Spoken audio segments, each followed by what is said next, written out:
Il existe bien du côté du croyant qui réclame le baptême d'esprit une certaine attente à Dieu, pendant que le Saint-Esprit agit en lui et le prépare au baptême. Mais ceci est bien différent de cette attente pour qu'il vienne, qui a si fréquemment ouvert la porte aux manifestations sataniques du monde invisible. Lorsqu'un enfant de Dieu réclame sa part du don de Pentecôte, le Seigneur répond immédiatement à cette attente.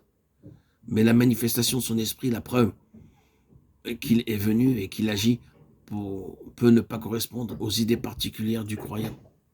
C'est donc les réunions, les assemblées dites d'attente pour que le Saint-Esprit descende de façon manifeste, ont été si profitables aux esprits séducteurs, c'est qu'elles ne sont pas conformes à l'enseignement de la parole de Dieu. Celle-ci nous déclare que nous n'avons pas à nous adresser au Saint-Esprit et à le prier de venir en nous, puisqu'il est le don du Père. Luc 11, 13, Jean 14, 16. Que nous n'avons pas à attendre le Saint-Esprit, mais à le saisir, à le recevoir du Seigneur ressuscité. Jean 20, 22, Éphésiens 5, 18. Duquel il est écrit, il vous baptisera du Saint-Esprit et de feu. Matthieu 3, 11. C'est pourquoi adresser des requêtes à l'Esprit, se confier en l'Esprit, obéir à l'Esprit, attendre que l'Esprit descende, sont autant d'attitudes contraires à l'enseignement des Écritures, de sorte que ces choses dégénèrent souvent en prière, confiance, obéissance aux mauvais esprits, qui ont le pouvoir de contrefaire l'action de Dieu, comme souvent cela se produit. D'autres erreurs encore, assez généralement répandues, se greffent sur des phrases comme celle-ci. Dieu peut toutes choses, si je me confie en lui, il me garde.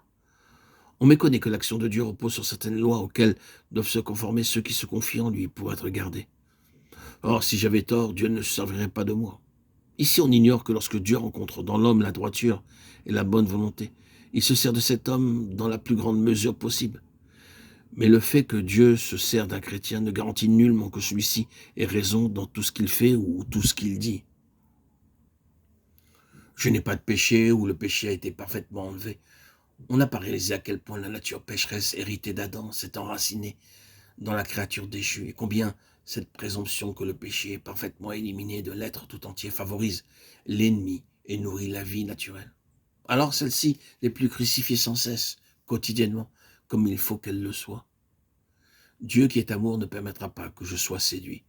Affirmation qui est en soi une séduction basée sur l'ignorance des profondeurs de la chute et sur cette erreur que Dieu garde indépendamment de l'attitude de l'homme et des lois qu'il a lui-même établies. Je ne crois pas possible qu'un chrétien soit séduit. Ceci révèle un complet aveuglement sur les très nombreux faits qui prouvent surabondamment le contraire et l'inanité d'une semblable confiance. J'ai une trop longue expérience moi-même pour avoir besoin que d'autres m'enseignent. Ou bien j'attends que Dieu m'enseigne lui-même parce qu'il est écrit « Vous n'avez pas besoin d'être enseigné par aucun homme ». Encore un de ces passages mal interprétés que d'aucuns traduisent ainsi.